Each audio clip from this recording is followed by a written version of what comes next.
All right, let's dive into a really fascinating turning point in Japanese history, the birth of Kamakura Buddhism. Now, for a long, long time, people saw it as this massive, sudden revolution in thought. But what if the story is a bit more complicated than that? What if it's less of a revolution and more of an evolution? That's what we're going to explore. Okay, to really get this, you have to put yourself in the mindset of the time. And it all starts with this one absolutely terrifying question. What if you lived in an age where the Buddha's teachings just couldn't save you anymore? I mean, just imagine that for a second. The world's falling apart, and you believe the sacred path itself is broken. That's the kind of deep, deep anxiety that was gripping late Heian Japan, and it's what set the stage for everything that came next. So here's our game plan. We'll start in that chaotic age of unrest. Then we'll see how Buddhism went from being a religion for aristocrats to a religion for the masses. After that, we'll check out the super simplified teachings that gave people new hope. And finally, we'll get into the big modern debate. Was it a revolution or something else entirely?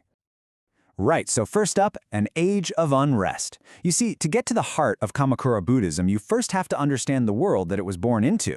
And late Heian Japan, it was a mess. We're talking massive political instability, social chaos, everything people thought was solid was just crumbling away. And they were desperate, I mean desperately searching for new answers. And at the center of all this anxiety was this one powerful idea called Mappo. It's basically the belief in the age of Dharma decline. The idea was that history had hit its final degenerate stage, an era where the Buddhist teachings had just lost their power to save people. Can you even imagine the kind of spiritual despair that would cause? It's the ultimate crisis of faith. And here's the crucial part.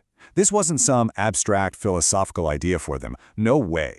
People looked around at the constant warfare, the political decay, the social chaos, and they saw stone-cold proof that Mappo Paul had arrived. So this wasn't just a crisis, it was a spiritual emergency. And it created this huge, widespread demand for a totally new kind of hope, a new path to salvation. So, who's going to answer that call? Well, this is where we see a radical shift in who religion was even for. Seriously, the contrast between the old way and what was coming is about as dramatic as it gets. So take a look at the old guard, what's called Heian Buddhism, or the Kenmitsu system. Think of it as establishment Buddhism.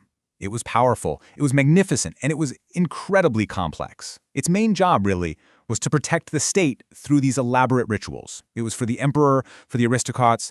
But for your average farmer or artisan, this whole world was completely locked away. It wasn't for them. And then, bam, the pivot was a complete 180. You see the shift right here. The goal wasn't protecting the state anymore. It was about saving you, the individual. The target audience wasn't the fancy aristocrats, it was the masses, everybody. And the method? Forget those complex rituals. We're talking simple, focused practices that literally anyone could do. And you know, this focus on the individual led to something else, something socially revolutionary. For the very first time in Japanese history, women were seen as actual subjects of salvation. I know, that sounds totally basic to us now, right? But back then, this was a monumental breakthrough. A total game changer. Okay, so how did they do it? How did these new movements actually offer people hope when everything seems so hopeless? Well, the answer was radical simplification. It was all about choice and focus.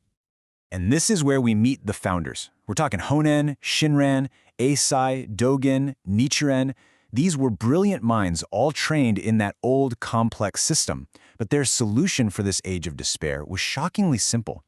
Each one basically said, forget trying to master everything, just do this one thing. For Honen, it was chanting the Nenbutsu. For Dogen, it was just sitting in meditation. For Nichiren, chanting the Daimoku.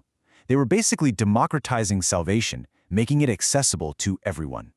So this is the core innovation, right here. You take this immense, sprawling, almost impossibly complex system of Heian Buddhism, and you boil it all down to a single, focused practice. It's like they handed everyone a single key that could unlock the door to salvation, and it didn't matter if you were a samurai or a peasant, educated or not. Anyone could use this key. All right, old Buddhism versus new? This is where the story gets really interesting. Because for centuries, the narrative was super simple. New, popular Buddhism comes in and kicks out the old, elite version. End of story. But then, around the 1970s, historians started looking closer, and they began to ask some pretty tough questions. And the biggest question of all was this really a complete revolution? Did the old traditions just pack up their bags and disappear overnight? The modern answer is, well, it's a lot more nuanced. And honestly, it's a way more interesting story. A lot of this new perspective comes from a historian named Kuroda Toshio, and his big argument was that the old guard, that powerful Kinmitsu system, it didn't just vanish, not at all. In fact, he argued it remained the dominant political and cultural force for a long time.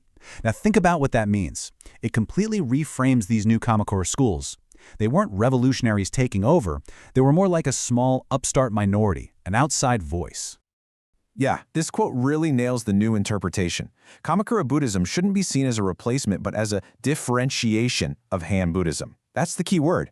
Think of it like a new, strong branch growing from the same ancient tree, not a totally new tree replacing the old one. Another way to think about it is as a Buddhism of selection. See, the founders, they weren't just inventing all this stuff out of thin air.